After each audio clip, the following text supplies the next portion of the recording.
Welcome to the deep dive. This is where we take the material you shared with us and we really dig in, pull out those key insights, and, well, make sense of it all for you. Think of it as your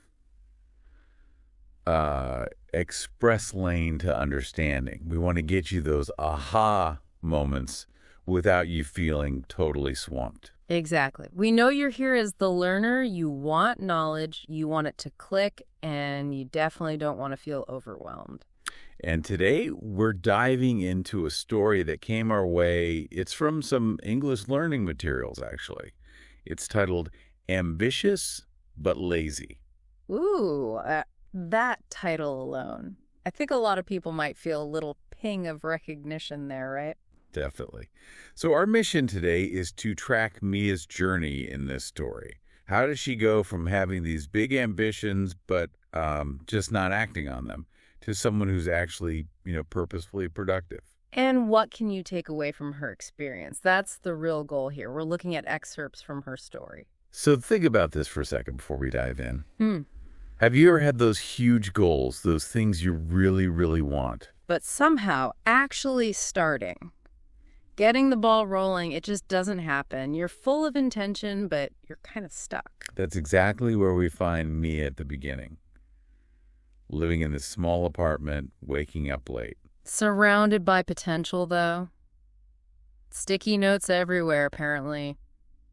Start a business. Become a millionaire. Even live on the beach one day.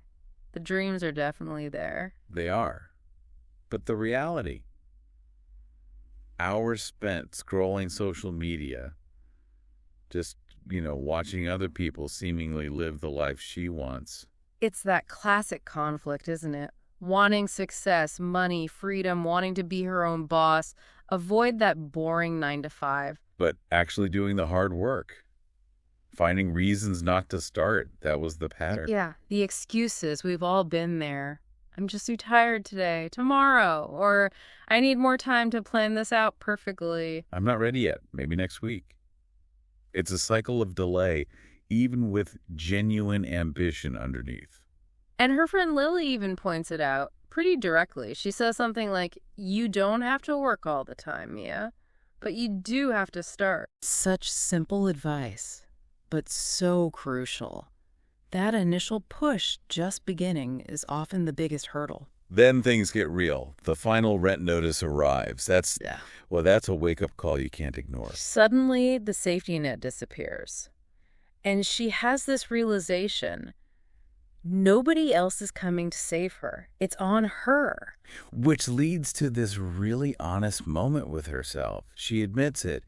I'm ambitious, but I've been lazy. Naming it. That's powerful. It's like acknowledging the real obstacle for the first time. And right after that, the list changes. No more vague dreams. It's all action items. Yeah, super specific. Wake up at 7 a.m., apply to 3 jobs, finish 1 project. No phone until after lunch. 1 hour of focused work. It's about the doing, not just the outcome. And she puts this new list right next to the old dream notes. That's a great visual, isn't it? A shift from passive wishing to active planning. It really is. A symbol of intention finally meeting action.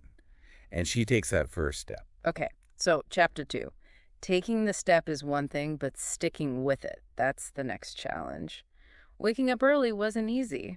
No, she immediately starts questioning it, right? Like, why am I doing this? There's no boss waiting. That internal resistance is strong. It really is. But she pushes through with that mantra. Just try. And just by doing that, the morning starts to feel different. Quieter, maybe more potential. And then her job search changes. She starts applying for things she might have considered beneath her before.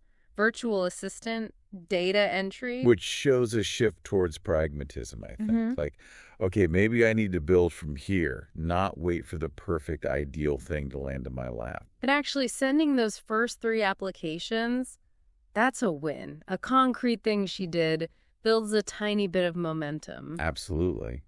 Same with finishing that old design project. The key takeaway there was done felt better than perfect. Ah, that's huge for anyone stuck in perfectionism. Just getting it done can be incredibly liberating. And she notices a different kind of tired. Not sluggish tired, but brain tired. Tired from actually creating something. That's a good kind of tired.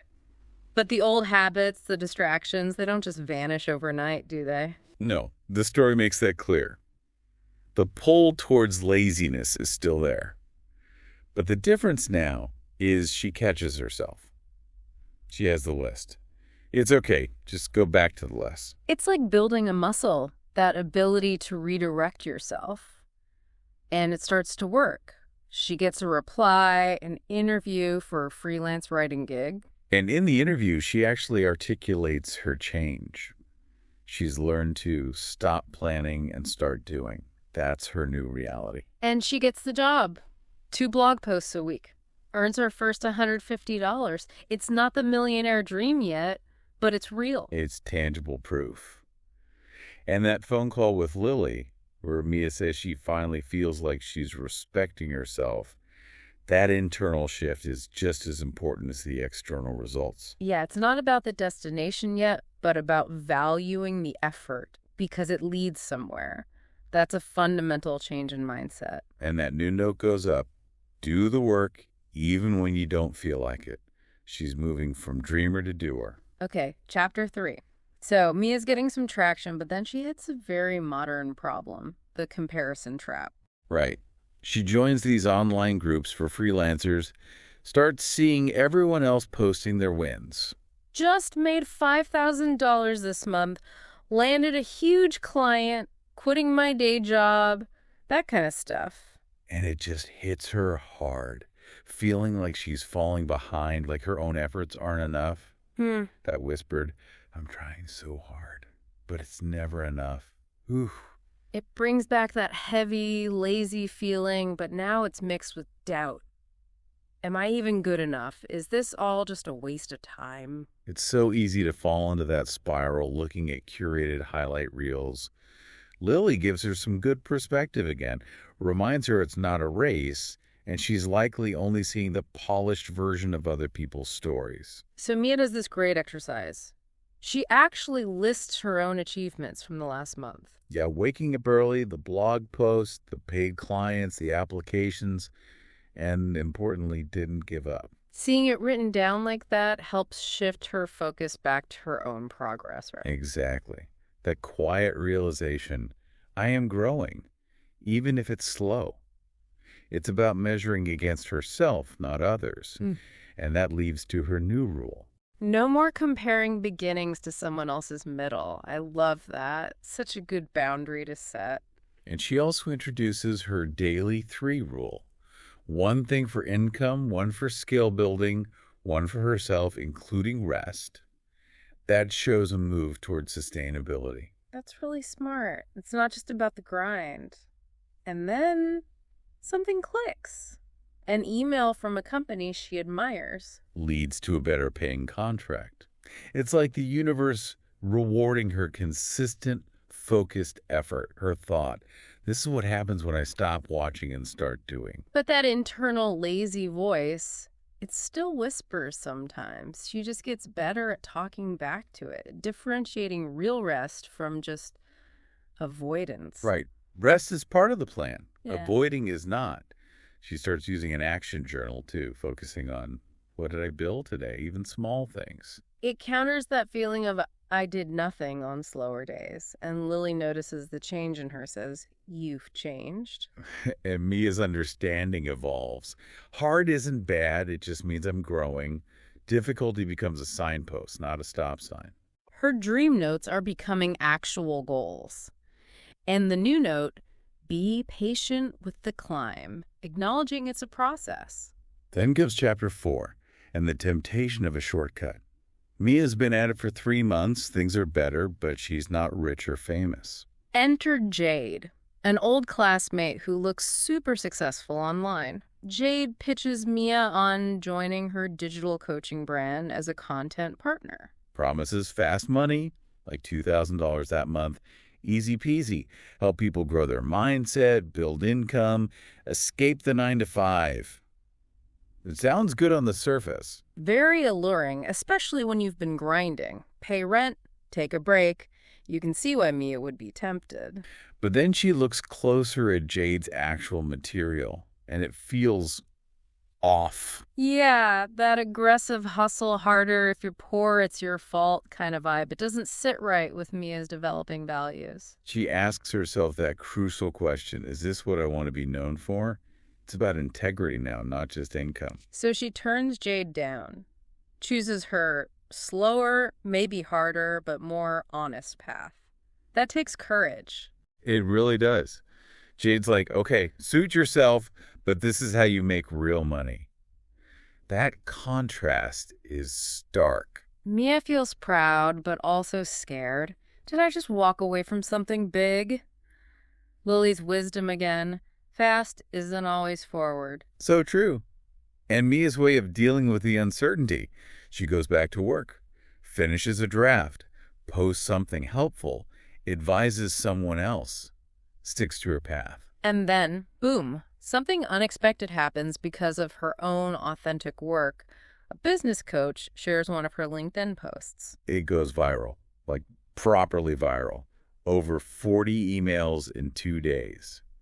People responding to her genuine voice and insights. She ends up booking 3 new clients just from that, doing work that aligns with her values. Talk about Her validation. journal entry sums it up. You can grow fast, Yeah. or you can grow strong. I choose strong. Integrity wins, and the new sticky note reflects that. Say no to shortcuts, say yes to your path. Chapter 5, and Mia's suddenly dealing with visibility.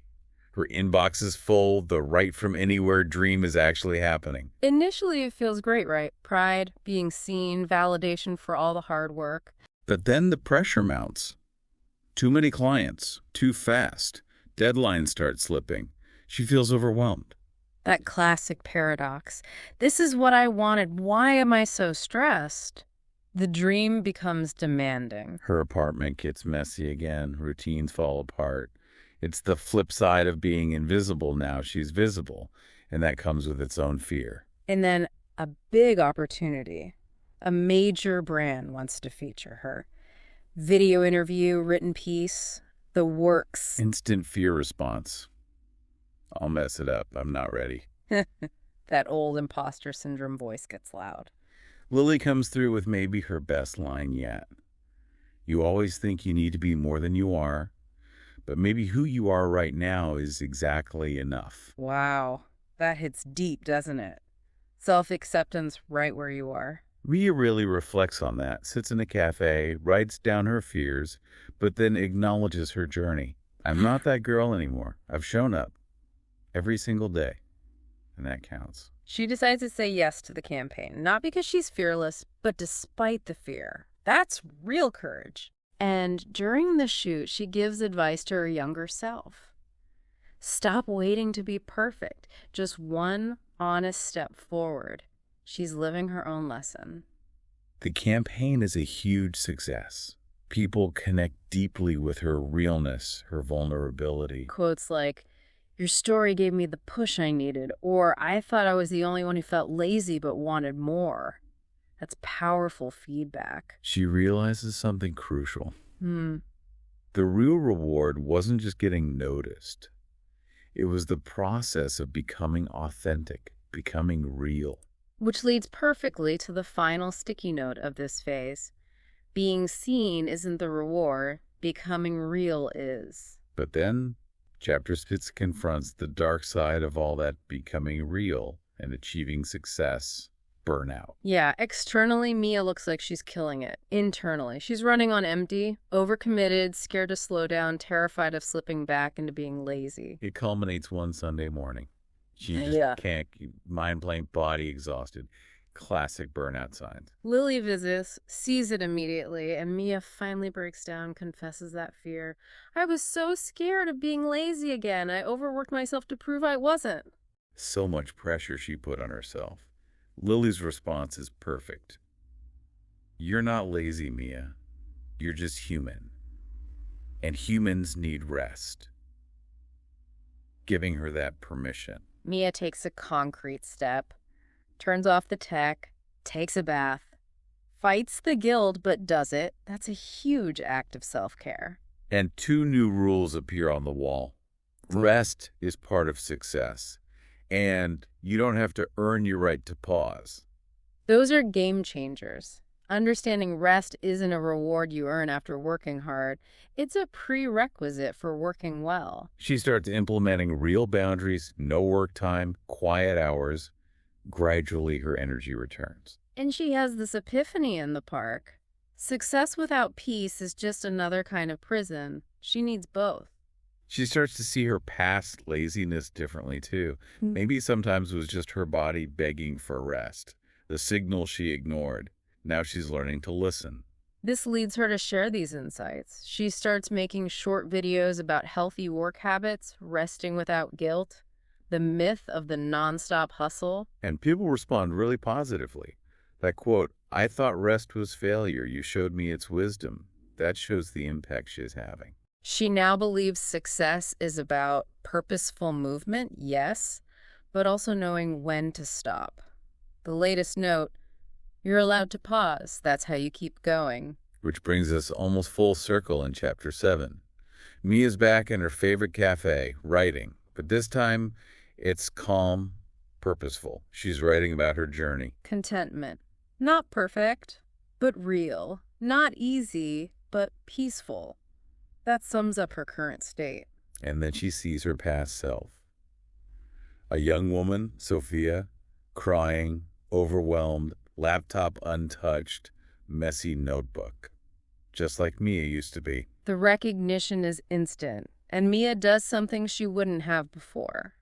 She approaches her. Sophia shares her struggles, quit her job to write, now feels totally stuck, like everyone else seems to have it figured out.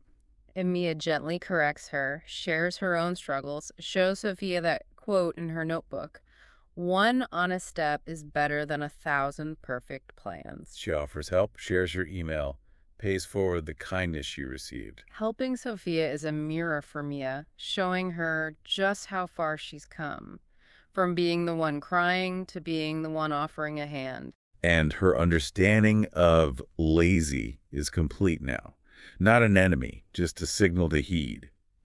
Sophia messages later she made a do this today list and actually did things. That ripple effect. Mia adds a final note.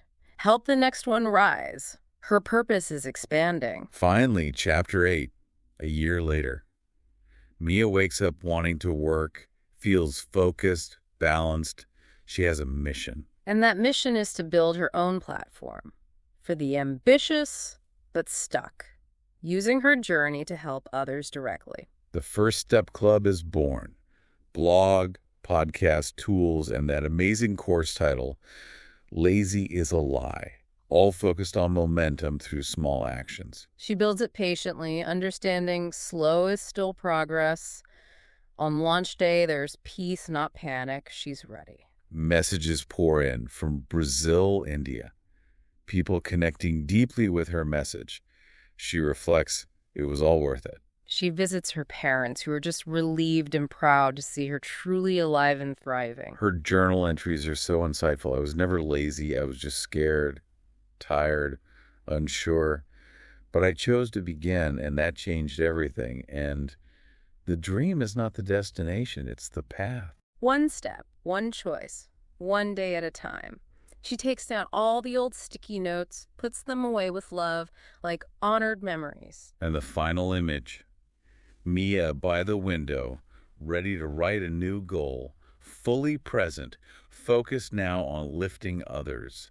It's a powerful transformation. It really is. From being paralyzed by ambition and that feeling of laziness to finding purpose through action, imperfection, and crucially, well-being, that label lazy was just hiding fear and exhaustion. And for you listening, especially if you resonate with that feeling of being ambitious but stuck or overwhelmed, Mia's story has so much to offer. Yeah, key things like just take that first small step. Seriously, even if you don't feel ready, just start. And watch out for that comparison trap. Focus on your own path, your own small wins. They add up. Absolutely. And remember, rest isn't weakness, it's essential.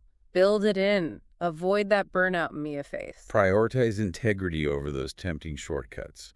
Honest effort builds something stronger in the long run. And finally, there's real power in sharing your journey, your struggles, your wins. It connects you and helps others. So here's that final thought to chew on.